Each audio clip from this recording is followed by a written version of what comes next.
আসসালামু আলাইকুম। আমি তাসনিম আবৃত্তি করছি কবি কুসুম কুমারী দাসের আদর্শ ছেলে কবিতাটি।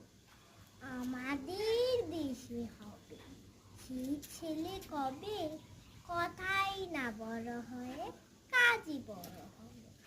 মুখে হাসি বুকে বল তেজে ভরা মন, মানুষ হইতে হবে এই তারপর।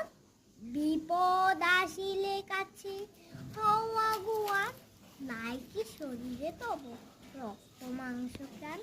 হাত পা সবারই আছে, মিছে কেন ভয়? চেতনা রয়েছে যার, সে কি পরে না? সে ছেলে কি চাই বল? কথায় কথায় আসে যায় চোখে জল, মাথা ঘুরে যায়।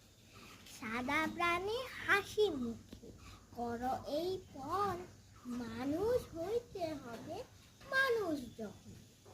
কৃষকের শিশু কিংবা রাজার কুমার, সবারই রয়েছে কাজ এ বিশ্ব মাঝার। হাতে প্রাণে খাটো শক্তি করো দান, তোমরা মানুষ হলে দেশের কল্যাণ। ধন্যবাদ।